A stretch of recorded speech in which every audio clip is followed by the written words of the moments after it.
Assalamualaikum warahmatullahi wabarakatuh. Innal hamdalillah wassalatu wassalamu ala Rasulillah wa ala alihi wa sahbihi wa man tabi'ahum bi ihsan ila yaumil qiyamah. Kepada seluruh para santri, kepada seluruh para santriwati, kepada para penuntut ilmu, yang semoga Allah senantiasa memberikan kepada kita keberkahan di dalam setiap urusan kita, memberikan kepada kita ketenangan, memberikan kepada kita kelapangan, sesuatu yang mahal sekali pada konteks kehidupan hari ini.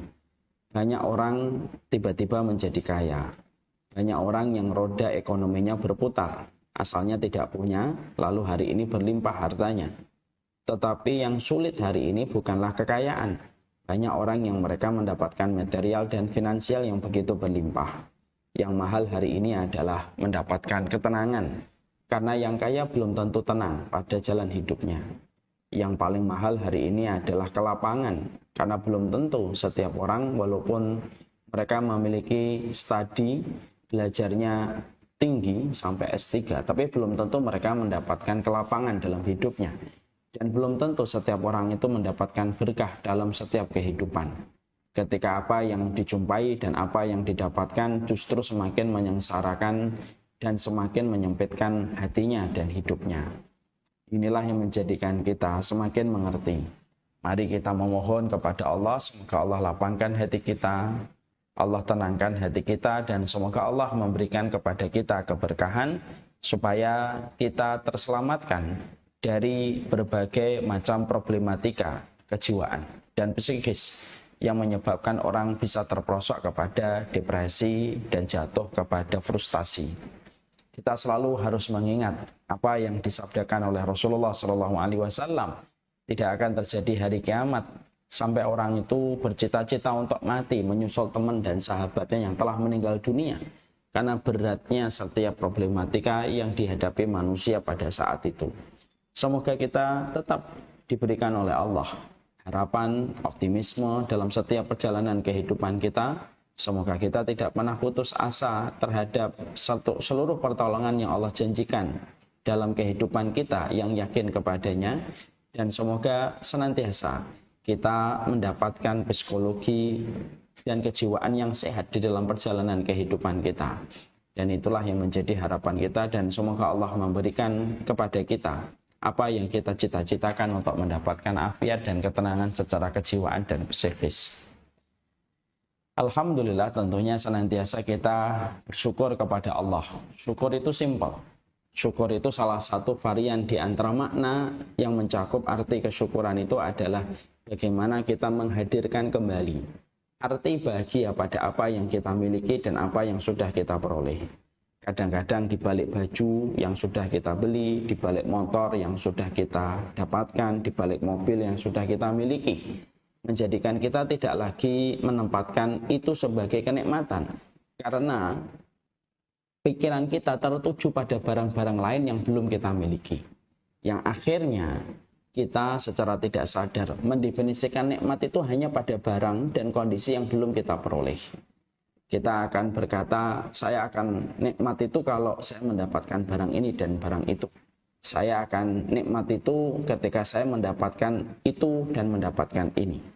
Tetapi justru dia amnesia dan lupa terhadap apa yang sudah dia kumpulkan dan apa yang sudah dia berikan. Padahal, berapa banyak barang yang kita miliki pada kehidupan kita sejatinya. Sebelum kita memiliki barang itu menjadi milik kita, kita pun dulu menginginkan sekali barang-barang itu untuk kita dapatkan. Tapi seiring waktu ketika sudah mendapatkan barang itu, akhirnya hilang rasa syukurnya kita pada barang itu dan hilangnya rasa bahagia kita pada barang itu karena pandangan kita langsung berpindah kepada barang-barang lain yang belum kita miliki. Maka itulah yang menjadikan kita memahami syukur itu simpel. Menghadirkan kembali rasa bahagia di balik gadget yang kita miliki, di balik baju yang kita dapatkan, di balik jilbab yang sudah kita beli, di balik kacamata yang sudah kita beli dengan harta kita. Maka berbahagialah terhadap apa yang sudah kita peroleh dan kita dapatkan. Karena kita juga pernah berada pada posisi di mana kita menginginkan barang-barang itu. Dan cukuplah kalau manusia mampu memberikan kembali kebahagiaan pada apa yang dia miliki, maka insya Allah dia menjadi orang yang gampang bersyukur kepada Allah. Semoga kita termasuk orang yang bersyukur dengan menghadirkan, berusaha untuk membahagiakan kembali terhadap apapun yang kita dapatkan. Di balik baju yang dulu kita pingin sekali beli, yang hari ini sudah kita beli, kita mencoba belajar bahagia. Di balik mobil yang ada di garasi kita, motor yang ada di halaman rumah kita hadirkan kembali bagaimana dulu bahagianya kita mendapatkan itu. Kalau itu sudah bisa dilakukan, insya Allah kita menjadi hamba yang terlatih untuk gampang bersyukur pada apapun yang ada pada kehidupan kita. Kepada Allah kita bersyukur, dan kepada Allah kita menggantungkan segala urusan kehidupan kita. Kita masih melakukan perjalanan panjang di dalam pembahasan tafsir surat Al-Fatihah. Tentunya pembahasan surat Al-Fatihah ini merupakan pembahasan yang cukup penting. Karena mutiara di dalam Al-Quran salah satunya terdapat pada mutiara surat Al-Fatihah. Sampai surat Al-Fatihah memiliki banyak gelar. Ada Ummul Masani, ada Fatihatul Kitab, dan berbagai macam nama yang dimiliki surat Al-Fatihah. Ragamnya nama dan ragamnya keutamaan pada surat Al-Fatihah memberikan kepada kita tentang sebuah kesimpulan betapa luar biasanya mutiara ilmu yang kita peroleh pada surat Al-Fatihah. Makanya tidak ada surat yang paling rajin dibaca minimal 17 kali bagi seorang mukmin yang menjaga sholatnya kecuali surat Al-Fatihah. Surat Al-Baqarah mungkin kita baca sekali, 2 kali, bahkan menghatamkannya bisa 3-5 hari. Surat Ali Imran pun sama, tapi beda dengan surat Al-Fatihah. Surat Al-Fatihah sampai kita baca di dalam sholat. Surat Al-Fatihah sampai diwajibkan untuk dibaca di dalam sholat kita. Itu menunjukkan pasti ada pelajaran, ada harta, ada mutiara, ada harta karun yang luar biasa pada surat Al-Fatihah, sampai Allah mewajibkan surat ini dibaca setiap muslim. Dan Rasulullah pun menerangkan di dalam hadis la sholata liman lam yaqra bi fatihatil kitab. Tidak sah sholatnya orang yang tidak membaca surat Al-Fatihah. Kalau sampai diwajibkan, berarti ini perkara yang sangat penting dan memberikan impact kebaikan yang sangat besar pada kehidupan kita. Nah, inilah yang menjadikan kita senang. Kita bersama dengan kajian Muslim Munchen di Jerman, kita mentadaburi surat Al-Fatihah, di mana pertemuan ini sudah lebih dari 10 kali pertemuan kita membahas tentang surat Al-Fatihah. Tentunya pembahasan kita untuk menghadirkan hati kita, mendengarkan setiap harta karun yang ada pada surat Al-Fatihah, kita harapkan semoga pembahasan tentang ini bisa menghidupkan hati kita ketika kita membaca surat ini di dalam sholat yang kita lakukan. Karena sekali lagi, tidak mungkin Allah mewajibkan surat Al-Fatihah untuk kita baca kalau di dalamnya tidak ada pelajaran dan tidak ada mutiara faedah yang kita peroleh. Pasti di dalamnya ada banyak kebaikan. Maka setelah kita memahami betapa besarnya mutiara harta karun yang kita peroleh di dalam surat Al-Fatihah, sekarang mari kita meneruskan kajian kita, yaitu ketika kita sampai pada ayat yang ke-7.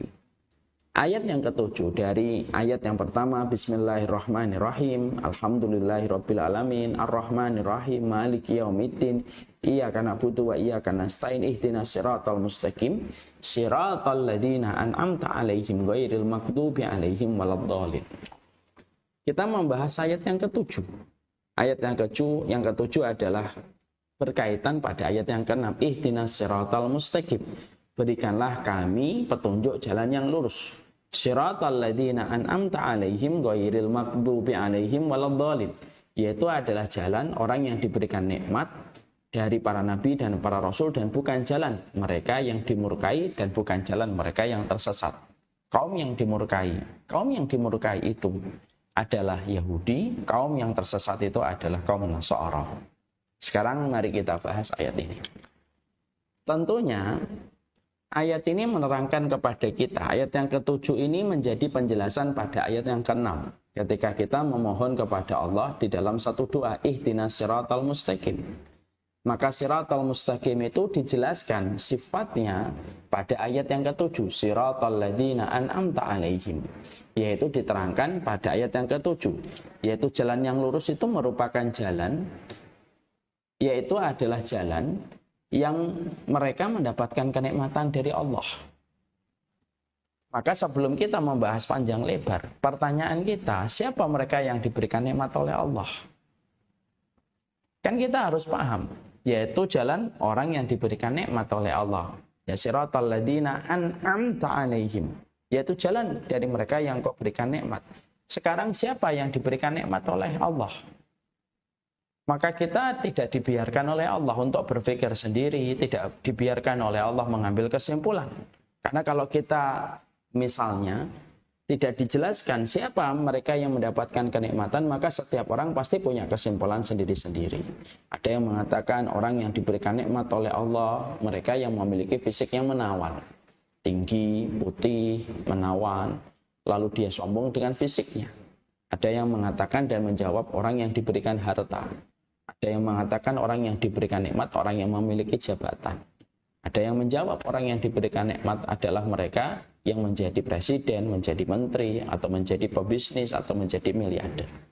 Itu bahayanya kalau kita mendapati ihdinas siratal mustaqim, siratal ladzina an'amta, lalu ayat ini tidak dijelaskan detail siapa yang mendapatkan kenikmatan, setiap orang akan mengambil kesimpulan masing-masing. Dan kesimpulan itu bisa jadi jauh dari jawaban yang benar.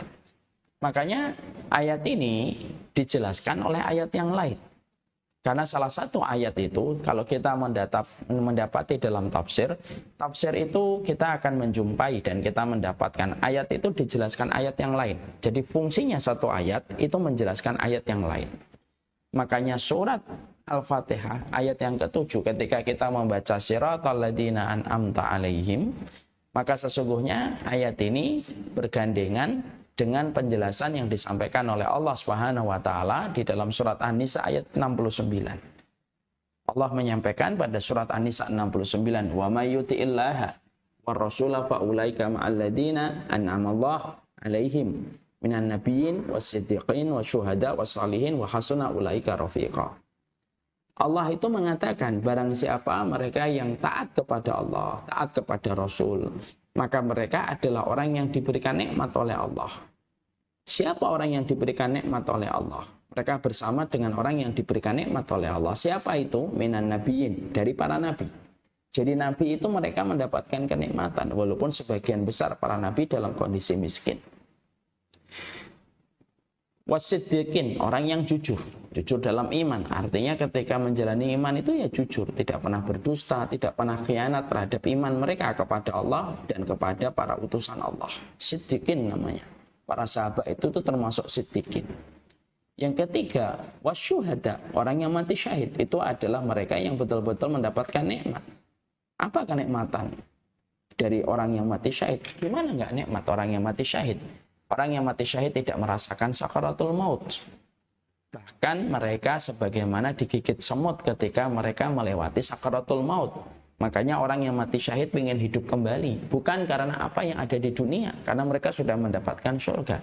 Karena sensasi mendapatkan kematian digigit semut itulah yang membuat mereka ingin hidup kembali. Maaf ya, contoh analoginya. Anak kalau bermain satu wahana di playground menyenangkan, maka dia akan main lagi. Dia akan main lagi. Dia ngulang-ulang lagi. Dan syuhada semacam itu. Makanya syuhada itu mereka matinya tidak mendapatkan sakratul maut. Mereka sebagaimana digigit semut. Orang yang mati syahid, mereka nanti akan tenang ketika menghadapi hari kiamat. Mereka diperlihatkan kedudukan mereka di dalam surga. Mereka darahnya tetap mengalir. Mereka tidak dibungkus dengan kain kafan. Karena pakaian itu akan menjadi saksi bagaimana pengorbanan dan perjuangan dia kepada Allah. Makanya orang yang mendapatkan nikmat itu syuhada. Lalu setelahnya wasalihin adalah orang-orang salih. Wahasuna ulaika rafiqa, itulah teman yang terbaik pada kehidupan di akhirat. Jadi kalau di akhirat itu beda definisi terbaik, circle yang terbaik itu ya para nabi, para siddiqin, para syuhada, para salihin. Dan itu mungkin akan berbalik 180 derajat dengan circle yang hari ini menjadi fantasi sebagian orang. Kalau dia punya teman artis, mungkin memiliki orang yang terkenal atau orang yang kaya, itu dianggap sebagai circle yang terbaik. Kalau nanti di akhirat, circle terbaik itu tidak sebagaimana circle yang pernah kita kenal di dunia. Circle terbaik yang dikatakan oleh Allah, wa hasuna ulaika rafiqa. Itulah teman yang terbaik, yaitu adalah para nabi, orang yang siddiqin, orang yang jujur pada iman, sebagian maknanya adalah para sahabat, orang yang mati syahid, dan yaitu adalah orang-orang solih, dan itulah teman yang terbaik. Ini ayat pada surat 69 menjadi penjelasan dari ayat yang ke-7 pada surat Al-Fatihah. Jadi di situ Allah mereposisi. Jadi di situ ayat 69 surat An-Nisa memberikan posisi kepada kita. Jadi orang yang diberikan nikmat itu ini. Bukan yang kamu sebutkan dengan kekayaan, bukan yang kamu sebutkan dengan jabatan, bukan pula yang kamu sebutkan dengan keterkenalan dan bisnisnya yang menggurita luar biasa. Bukan. Tapi orang yang diberikan nikmat itu ya 4 tadi. Para nabi, orang yang siddiqin, orang yang jujur dalam keimanan, dari kalangan para sahabat dan para pengikut para nabi yang jujur pada keimanan mereka, orang yang mati syahid dan orang saleh. Itulah orang yang mendapatkan nikmat. Dan kita meminta supaya kita dipertemukan dengan mereka. Ya. Sedikit berbicara tentang surat An-Nisa 69, kita harus paham. Dalam beberapa riwayat dijelaskan bahwasanya surat An-Nisa 69 ini memiliki asbabun nuzul. Memiliki sebab latar belakang yang menjadikan ayat ini diturunkan. Dalam satu riwayat yang sahih diterangkan ada seorang sahabat berjumpa dengan Nabi dalam kondisi sedih. Maka Rasulullah Shallallahu Alaihi Wasallam fi makna anin Nabi Shallallahu Alaihi Wasallam, maka Rasulullah itu bertanya kepada sahabat yang tampaknya di wajahnya itu kesedihan. Dia sedih sekali. Maka Rasulullah Shallallahu Alaihi Wasallam berkata, ma yukhzinuka, apa sih yang membuatmu sedih? Apa yang membuatmu sedih? Maka pada saat itu dijawab, syai'an fakkartu fi, ada sesuatu yang aku fikirkan ya Rasulullah. Maka baginda Nabi mengatakan, apa yang kamu fikirkan? Apa yang kamu fikirkan sampai kamu sedih? Sahabat ini ketika ditanya oleh baginda Nabi, dia sedih. Ternyata dia tidak menjawab apa-apa. Dia tidak menjawab karena harta, dia tidak menjawab karena faktor ekonomi, dia tidak menjawab karena faktor cinta yang membuat dia sedih. Maka sahabat yang sedih ini memberikan jawaban yang mungkin sebagian dari kita tidak menyangka. Beliau lalu mengatakan kepada Rasulullah, ya Rasulullah, nagdu wa naruhu ma'aka. Nagdu itu artinya kita ini sering sekali pergi pagi sama engkau ya Rasulullah. Wa naruhu ma'aka, sore hari juga sering berjumpa dengan engkau. Setiap hari kehidupan kami ketika berada di Madinah itu melihat wajahmu ya Rasulullah. Setiap waktu kami bisa berjumpa dengan engkau ya Rasulullah. Tapi yang aku sedihkan adalah nanti kalau kematian itu datang kepada kita, apakah saya masih bisa berjumpa dengan engkau ya Rasulullah? Saya masih bisa jumpa dengan engkau enggak? Kalau saya mati atau engkau wafat ya Rasulullah. Saya ingin ketemu dengan engkau setelah kematianku sebagaimana aku mudah bertemu dengan engkau ketika engkau masih hidup.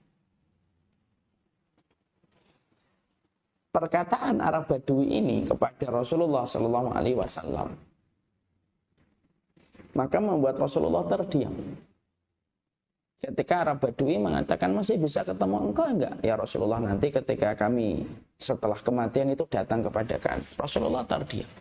Lalu Allah yang menjawab. Allah turunkan surat An-Nisa 69. Wa may yuti'illah wa rasulahu fa ulaika ma'al ladzina an'ama Allahu 'alaihim minan nabiyyin was-siddiqin wasyuhada was-shalihin wa hasuna ulaika rafiqa. Allah lalu menjawabnya.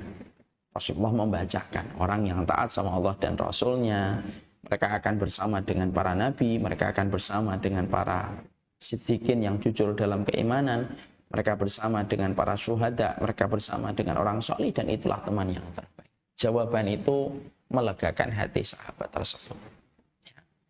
Jadi di situ kita mendapati poin yang pertama yang kita jumpai pada ayat yang pertama, pada ayat yang ke-7 surat Al-Fatihah, Berarti orang yang diberikan nikmat oleh Allah itu bukan orang yang ada kaitannya dengan duniawi dan tidak ada kaitannya dengan faktor ekonomi.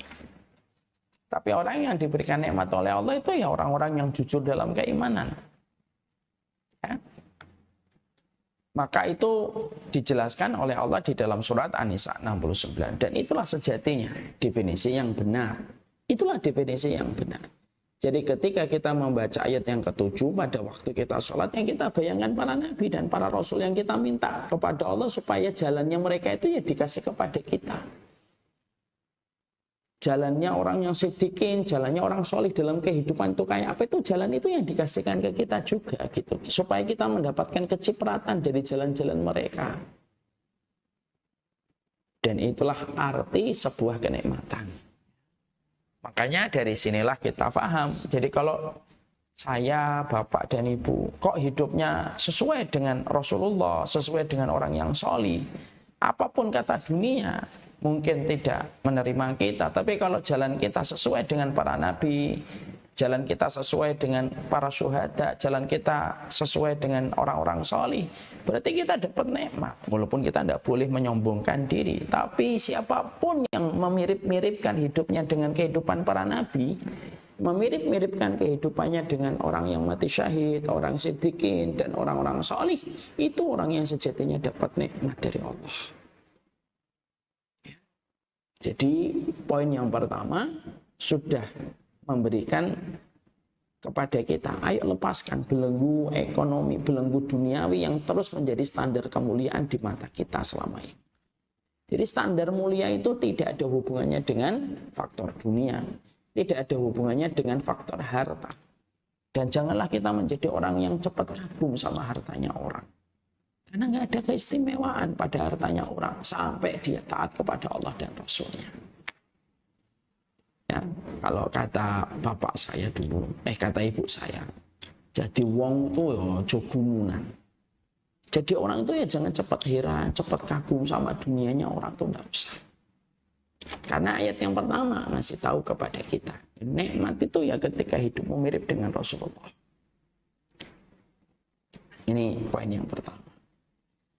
Poin yang kedua, memberi kepada kita tentang sebuah pelajaran. Apa pelajaran yang kedua? Yaitu ihdinas siratal mustaqim siratal ladzina an'amta alaihim ghairil maghdubi alaihim waladhdallin. Yang kedua, memberi arti kepada kita bahwasanya mendapatkan jalan yang sama dengan jalan para nabi itu merupakan sebab karunia besar pada kehidupan kita dan merupakan sebab keselamatan kita di akhirat. Jadi Allah ngajarin kita, setiap kita baca ihdinas siratal mustaqim itu ngajarin kita. Berarti jalan yang kamu harus ikuti itu ya jalannya para nabi.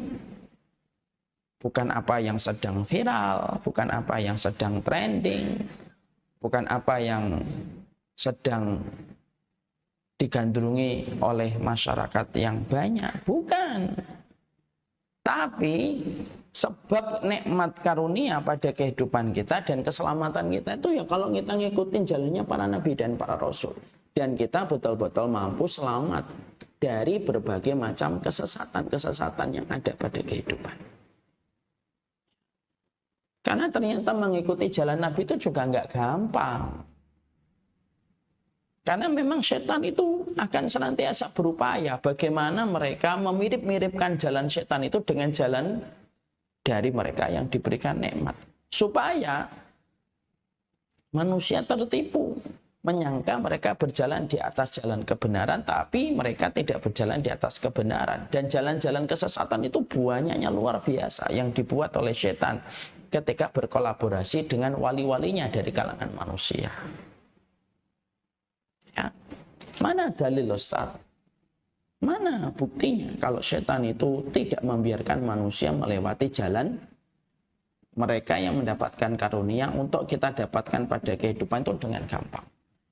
Dalilnya ada pada surat Al-An'am 153. Pada surat Al-An'am 153 Allah menyampaikan kepada kita firman-Nya, wa anna hadza sirati mustaqiman fattabi'uhu wala tattabi'us subula fatafarraqa bikum an sabilihi. Allah itu berfirman kepada kita, wa anna hadza sirati mustaqima. Allah menyampaikan, ini loh jalanku yang lurus. Fattabi'uhu, ikuti jalanku yang lurus. Yang aku terangkan di dalam kitab, yang aku terangkan dalam hadis, yang diterangkan oleh para ulama yang mereka rasikh ilmunya, mereka mendalam ilmunya tentang kitabullah dan hadis untuk menjelaskan ini loh jalanku tuh ini. Wa anna hadza sirati mustaqima. Jadi Allah itu sudah nerangkan jalan yang lurus kepada kehidupan kita. Allah sudah nerangkan itu. Dan Allah sudah menyertakan seluruh komponen untuk menerangkan jalan Allah yang lurus. Kitab suci diturunkan, Nabi dan Rasul itu diutus untuk menerangkan jalan yang lurus itu. Makanya ditutup, fattabi'uhu, dengan sebuah perintah, ikuti aja jalanku yang lurus. Lalu Allah menyampaikan data, fakta kepada manusia. Wala tattabi'us subula. Jangan ngikutin jalan-jalan yang banyak. Allah menyebut dalam bentuk kata subul. Subul itu artinya plural. Sesuatu yang banyak. Dari jalan-jalan yang dibuat oleh setan, fatafarraqa bikum an sabilihi. Di mana jalan-jalan yang dibuat setan itu akan menggelincirkan kamu dan menyesatkan kamu dari jalan aku yang lurus ini, kata Allah. Maka itu menunjukkan kepada kita, ternyata ketika kita memahami bahwasanya jalan yang lurus itu merupakan jalan yang Allah ridhoi dari kehidupan para nabi dan para rasul, maka Allah nyampein kepada kita, setan itu tidak membiarkan mudah. Setan itu tidak membiarkan mudah manusia untuk mengikuti jalan yang lurus. Setan akan membuat jalan-jalan yang banyak, yang dibuat di samping jalan Allah yang lurus itu, tujuannya setan membuat jalan-jalan yang sesat itu ketika mereka berkolaborasi dan bekerja sama dengan wali-walinya setan, tujuannya satu, supaya manusia yang berjalan di atas jalan yang lurus itu tergelincir satu persatu. Lalu mengikuti jalannya setan untuk menjadi temannya setan pada kehidupan neraka yang dilaknat oleh Allah. Na'udzubillah min dzalik. Maka inilah yang menjadikan kita harus waspada.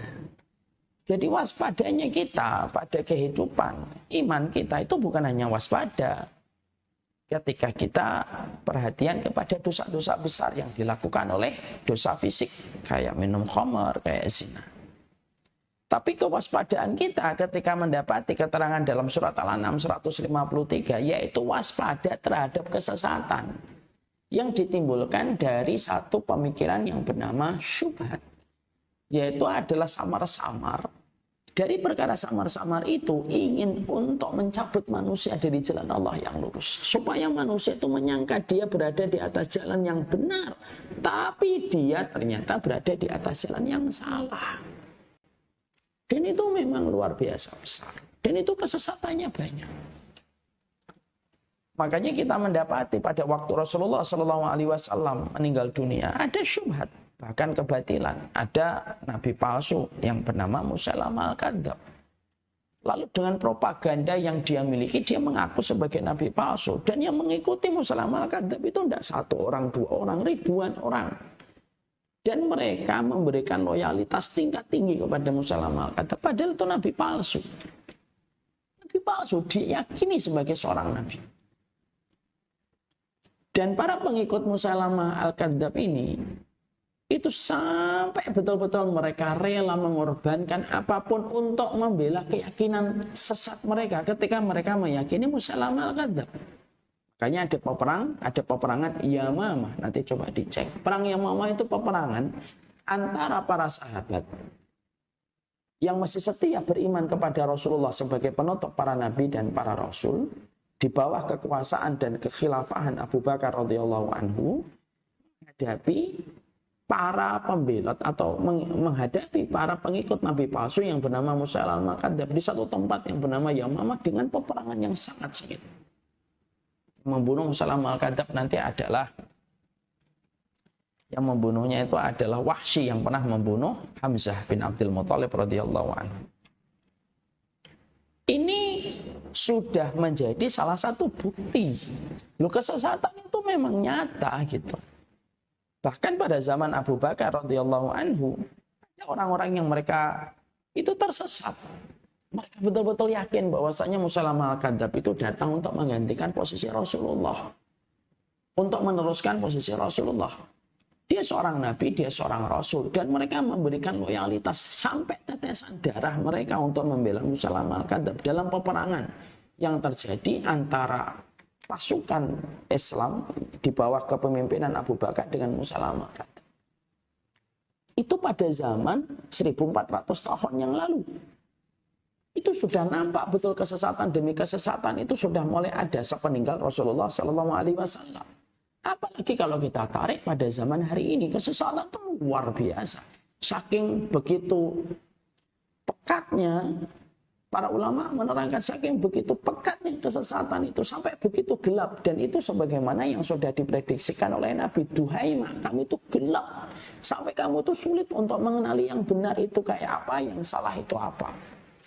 Ada doakan Allahumma arinal haqqa haqqa warzuqna tiba. Ya Allah, tunjuki yang benar-benar adanya dan berilah kami kekuatan untuk ngikutin. Karena memang kesesatan itu gelap dia.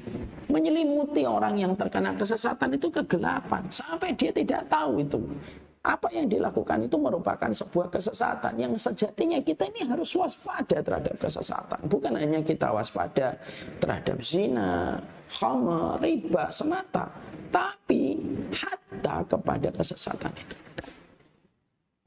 Perang Yamamah memberi kepada kita fakta histori yang tidak bisa kita bantah. Kesesatan itu nyata. Makanya kalau kita berpikir dengan logika kita, lu kok bisa? Abu Bakar masih ada, Umar bin Khattab masih ada, Abdullah bin Mas'ud, Ibnu Abbas, Jabir bin Abdullah. Semua para ulama masih ada yang melihat Rasulullah. Dan mereka lah saksi mata bahwasanya Rasulullah itu penutup para nabi dan para rasul. Tapi ternyata kita menjumpai pada zaman yang sama ada orang yang bisa yakin, seyakin-yakinnya Musailamah al-Kadzdzab itu seorang nabi. Lalu mereka mendustakan tentang kabar yang harus diimani bahwasanya nabi adalah penutup para nabi dan para rasul. Padahal seluruh orang solih yang menjadi murid pertama Rasulullah itu masih hidup. Kesesatan itu sudah separah itu. Pada saat itu sudah ada kesesatan, maaf. Pada saat itu sudah ada kesesatan sampai mengakui nabi palsu. Apalagi hari ini. Apalagi hari ini. Kalau ada yang nanya, kenapa kesesatan itu banyak pengikutnya? Ustaz, kullu sakit lakit. Kalau kata orang Arab itu setiap barang yang jatuh itu ada yang nemu. Ya. Dan ini menjadi fakta histori ini, tarikh ini menjadikan kita ini betul-betul harus bangun. Dari mimpi kita selama ini ketika kita bersikap merasa nyaman-nyaman saja dan tidak waspada terhadap kesesatan. Karena kesesatan itu sudah ngepung dalam kehidupan manusia sebelum munculnya Dajjal. Makanya kan berkali-kali saya menyampaikan sebelum munculnya Dajjal ada puncak fitnah yang disebut prakondisi sebelum munculnya Dajjal. Itulah yang disebut dengan fitnah Duhaima.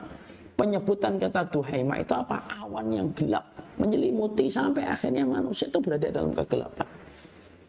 Pernah lihat kota-kota yang disinyalir dengan polusi asap tinggi atau ekstrim? Biasanya kalau kota-kota sudah terindikasi dengan asap yang ekstrim itu jam 10 pagi itu kayak jam 5 sore. Kenapa? Tertutup dengan asap. Sampai matahari tidak bisa nembus memberikan mentari dan cahaya pada kota itu. Perumpamaan Duhaima itu persis kayak gitu. Perumpamaan Duhaima itu semacam itu. Ya. Dan ini yang menjadikan kita semakin memahami.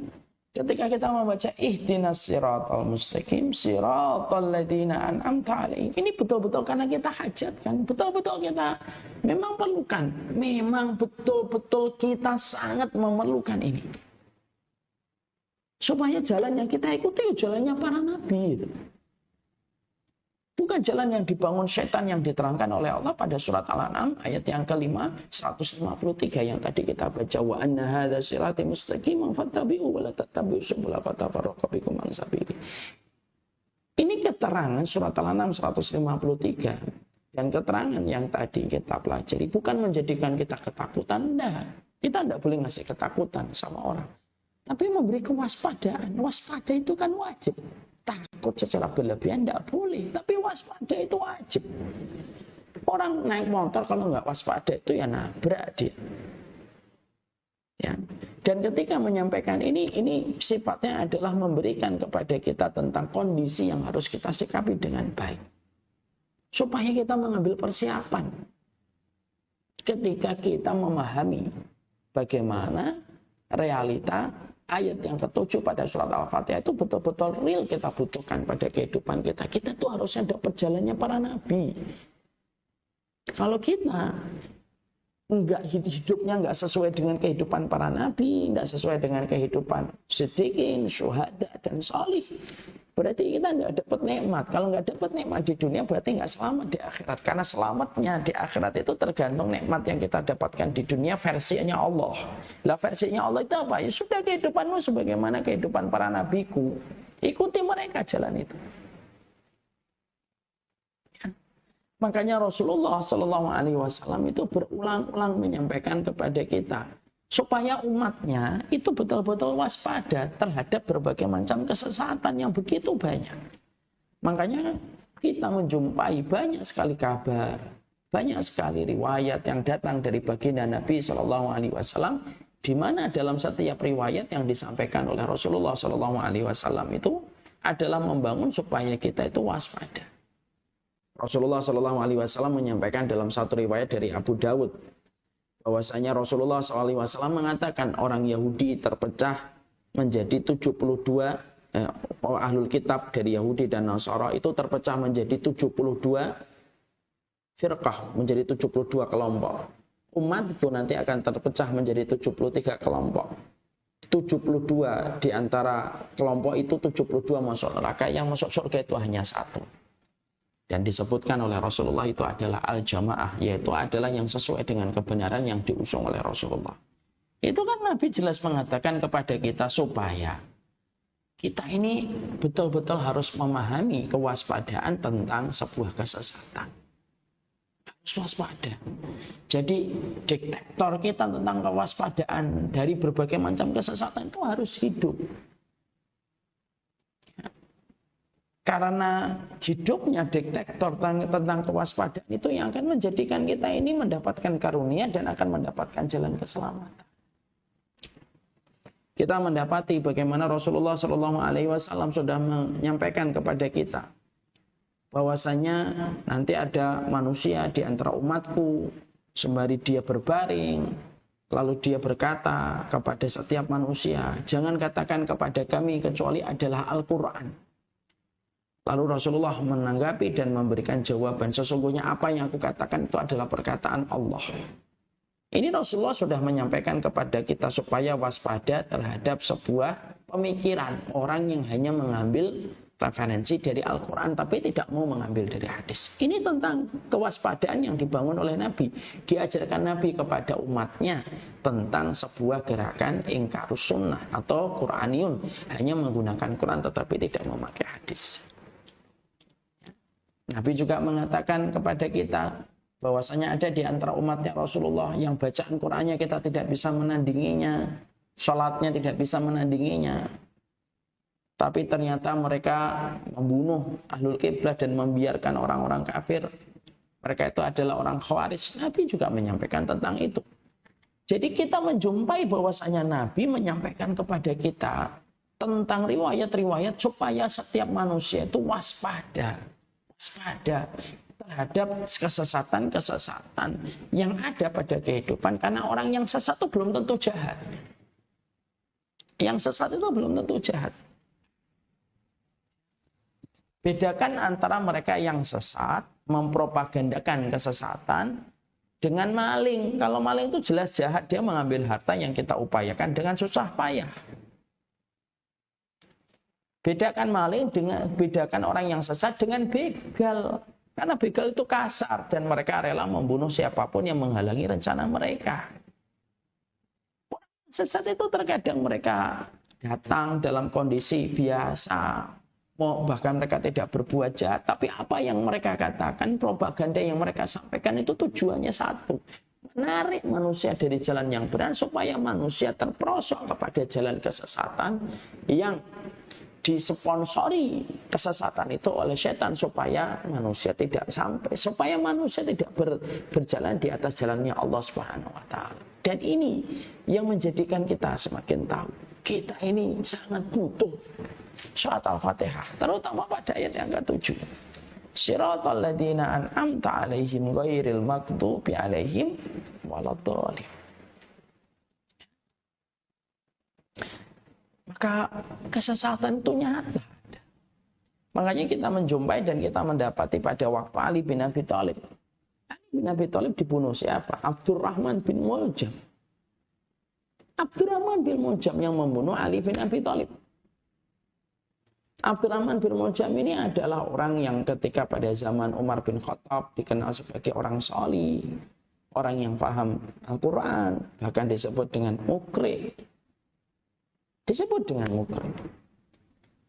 Sampai ketika pada zaman Ali bin Abi Thalib dia bersentuhan dengan pemikiran sesat, yaitu pemikiran untuk menghalalkan darah mereka yang tidak sepaham dengan mereka.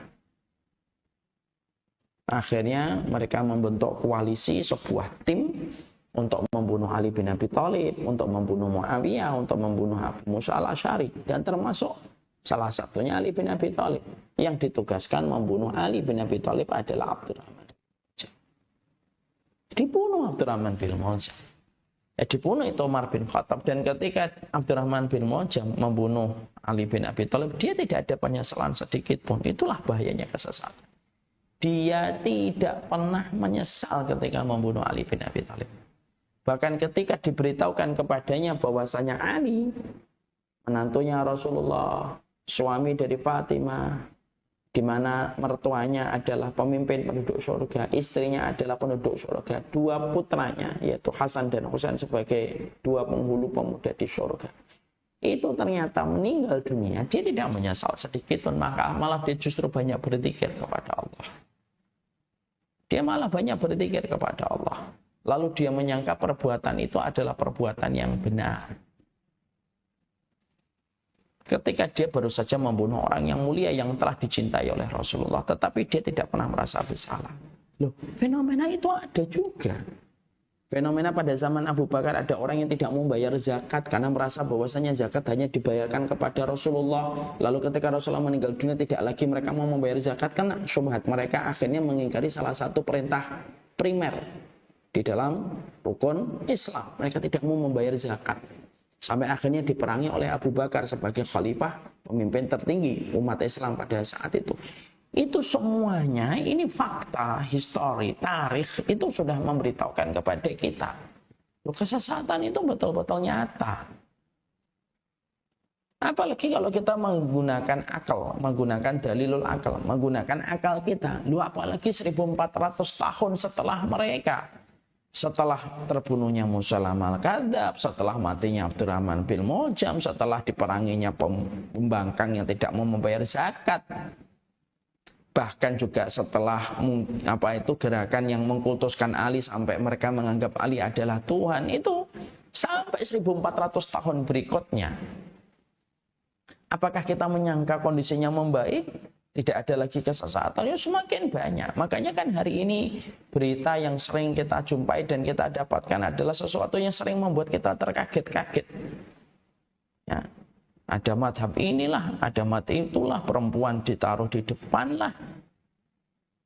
Dengan berbagai macam argumen di mana agama bisa dibolak-balik sesuai dengan logika orang yang ingin untuk memutarbalikkan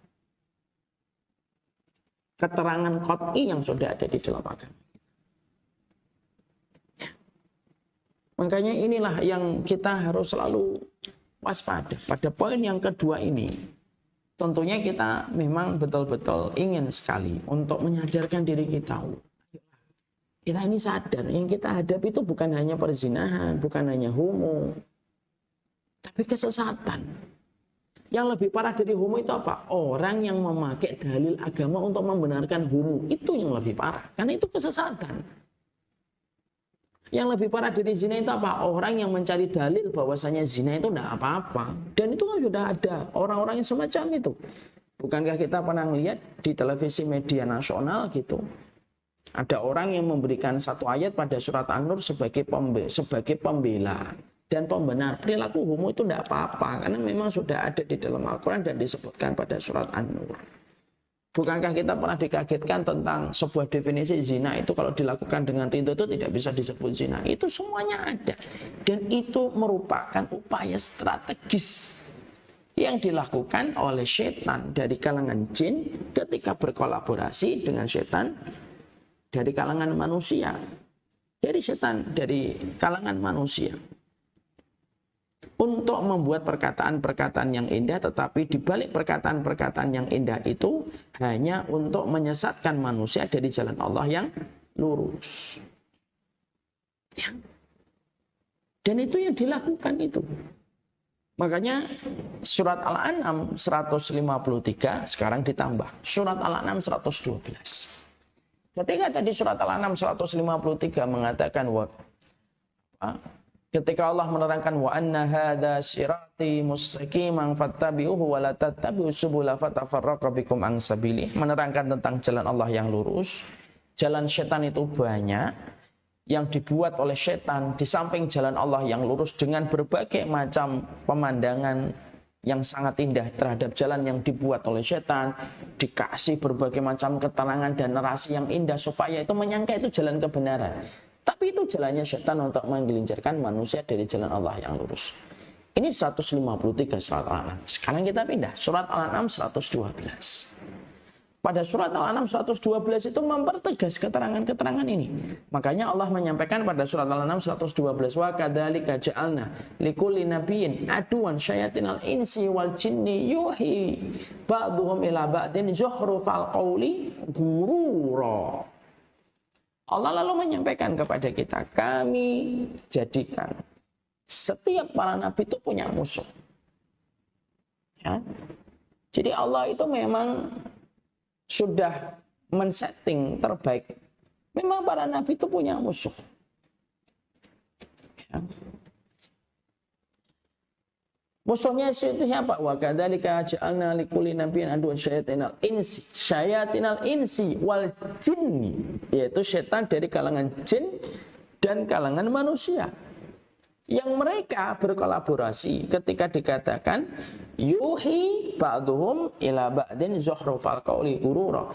Mereka itu saling membisik-bisikkan perkataan-perkataan yang sesat.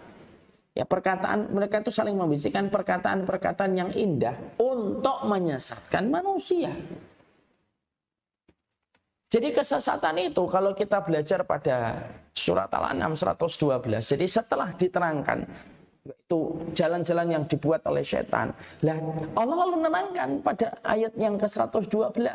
Yang Allah terangkan pada 112 itu apa? Jalan yang dibuat oleh setan untuk menandingi jalan Allah yang lurus.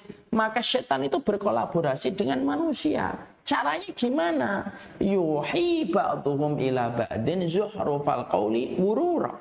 Mereka akan membisikkan perkataan-perkataan indah, menarik di manusia. Zuhrufal qawli ghurura. Tapi di balik perkataan yang indah itu ada sebuah kerusakan yang sangat nyata yang menggelincirkan manusia dari jalan Allah yang lurus. Ya, maka kesesatan tadi saya sampaikan, kesesatan itu tidak identik dengan kekerasan. Kalau maling, setiap orang pasti nggak suka dengan maling. Begal, orang nggak suka dengan begal. Preman, mungkin yang kasar, yang sampai dia mengancam orang, banyak orang yang tidak suka. Tapi sesat itu tidak sebagaimana maling, tidak sebagaimana begal. Maling itu terkadang lembut sekali. Karena bisa jadi orang itu sesat itu di dalam mempropagandakan kesesatan itu tidak dengan cara yang kasar. Bahkan lembut sekali. Dan itu sudah dinyatakan oleh Allah. Yuhi ba'duhum ila ba'din zuhrufal qawli ghurura. Mereka saling membisikkan perkataan-perkataan indah. Jadi perkataannya itu sudah dikatakan oleh Allah ila ba'din zuhrufal qawli. Zuhruf itu indah betul. Jadi orang itu senang dengarnya. Bagus ya. Ternyata nggak gitu ya. Oh, ternyata narasinya itu indah. Tapi sifat dari apa yang dilakukan setan berkolaborasi dengan setan dari kalangan manusia itu yang menyesatkan manusia dari jalan Allah yang lurus. Makanya contoh konkretnya yang paling sederhana itu. Yuhi ba'dhum ila ba'din zukhrufal qawli ghurura itu apa? Kita lihat aja hari ini. Zina tidak disebut dengan zina, tapi disebutnya dengan hubungan pranikah. Ya. Riba tidak lagi disebut dengan riba, tapi bisa disebut dengan kata bunga. Ya, WTS tidak lagi disebut dengan pezina, tapi disebutnya dengan apa? PSK. Bahkan hubungan zina pun sekarang tidak bisa disebut hubungan zina, disebutnya itu apa? Disebutnya adalah hubungan biologis.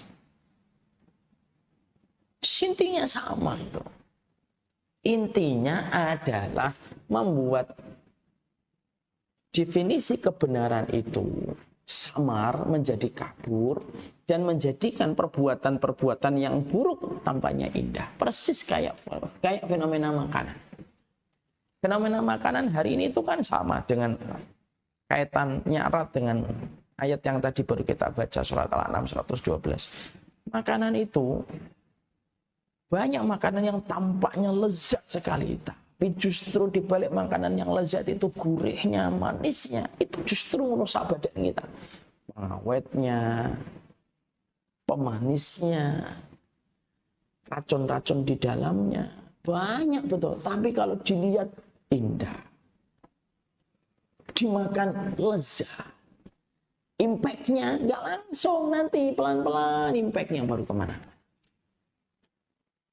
Impact-nya pelan-pelan nanti kemana-mana. Begitu.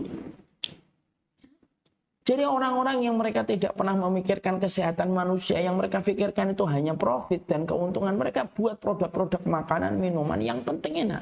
Berapa banyak minuman yang sangat manis, seger kalau kita minum di waktu siang. Ternyata kandungan gulanya sampai mencapai separuh botol. Mencapai separuh botol. Lu mencapai separuh botol gulanya, tapi orang yang meminumnya nggak sadar. Pabrik yang mengeluarkan minuman itu nggak peduli orang itu sakit atau tidak sakit. Kenapa? Di balik botol yang terbeli ada keuntungan besar yang didapatkan. Persis sebagaimana yang Allah sampaikan di sini, kaitannya itu erat. Berapa banyak hari ini kesesatan itu selalu memiliki brand ambassador. Orang-orang yang mereka itu memiliki perkataan yang baik, lembut gitu. Tapi intinya itu menawarkan narasi-narasi luar biasa untuk manusia supaya manusia itu meninggalkan jalan kebenaran. Dan Allah menyampaikan zukhrufal qaul. Allah mensifati dengan sebuah kata sifat. Itu perkataannya indah. Dan ini sekaligus pula ya, kalau agak sedikit keluar tema, ini sekaligus pula untuk mendidik manusia yang berjalan di atas kebenaran. Wong yang batil aja punya perkataan indah kok. Yang di atas kebenaran itu harusnya lebih berhak untuk dengan keindahan ketika menyampaikan dan tidak boleh dengan kekasaran. Dan itu yang menjadikan kita semakin waspada. Poin yang kedua pada ayat yang ke-7 itu apa? Kita ini bukan hanya waspada terhadap zina, homo, tapi waspada betul terhadap kesesatan. Dan kesesatan itu lembut betul, sebagaimana asap. Asap itu mungkin tidak langsung gatal di kulit. Asap itu mungkin kayak biasa masuk ke paru-paru, baru paru-parunya nanti setelah sekian lama baru akan merasakan akibatnya. Itu yang kita waspadai, itu poin yang kedua. Semoga kita mengerti ini. Poin yang ketiga, kenapa tersebar kesesatan?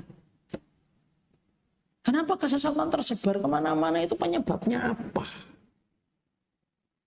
Sampai akhirnya kita betul-betul berkebutuhan besar kepada siratal ladzina an'amta alaihim ghairil maghdubi alaihim waladdallin. Nah, itu yang akan menjadi pembahasan kita berikutnya. Sallallahu ala nabiyina Muhammad. Semoga kita semakin paham betapa luar biasanya kesesatan mengepung kehidupan orang, ketika manusia sudah mulai menyadari inti dan makna kehidupannya. Ketika manusia berusaha mencari kebenaran, maka pilihan yang akan ada di hadapannya itu adalah banyak perkara yang tampaknya asli, tetapi justru itu merupakan perkara gawi yang bisa menggelincirkan kita dari jalan benar yang kita butuhkan pada kehidupan. Setan tidak hanya menyesatkan manusia itu dengan perbuatan dosa besar kayak riba, kayak membunuh, tapi setan itu berusaha betul bagaimana menggelincirkan manusia itu dengan pemikiran dan narasi supaya manusia sesat. Dan ketika sesat, mereka lah yang akan mendapatkan teman-teman yang semakin banyak dari kalangan manusia. Saya tutup dengan sebuah kisah nyata yang sama-sama sudah sering kita dengarkan. Saya pernah menyampaikan kisah, bukan? Dulu ketika Allah menurunkan awal-awal surat Al-Maidah, surat Al-An'am, maka Allah itu menerangkan bahwasanya bangkai itu haram, hewan yang mati tanpa disembelih. Ketika ketetapan syariat itu turun kepada para sahabat, bangkai itu tidak boleh, haram hukumnya. Pada saat itulah setan dari kalangan jin dan setan dari kalangan manusia, mereka berkolaborasi dan membuat sebuah narasi. Mereka berkata kepada para sahabat, kalian ini aneh. Hewan yang dimatikan Allah langsung ketika dia mati tanpa disembelih, kalian haramkan dan kalian anggap itu bangkai yang menjijikkan. Sebaliknya, binatang yang kalian sembelih dengan tangan kalian sendiri justru kalian malah halalkan.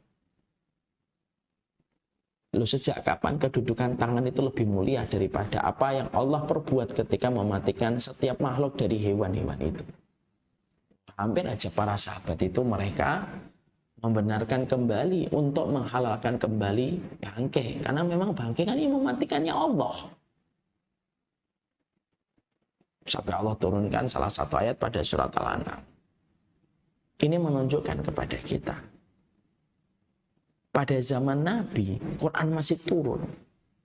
Sudah sekuat itu propaganda untuk menghalalkan apa yang haram dan mengharamkan apa yang halal. Itu pada zaman ketika turun. Quran masih turun. Apalagi kondisi hari ini. Hati-hati seluruh keluargaku yang saya cintai karena Allah. Hati-hati terhadap jalan kebenaran. Supaya kita waspada. Karunia terbesar hidup kita adalah ketika kita tidak pernah berhenti untuk menyerupakan kehidupan kita dengan Rasulullah. Para nabi, para siddiqin, para syuhada, dan para sholihin. Dan waspada. Orang yang selalu waspada, prosentase keselamatannya lebih besar daripada orang yang lalai. Wassallallahu ala nabiyina Muhammad. Alhamdulillahirabbil alamin. Ini yang dapat saya sampaikan.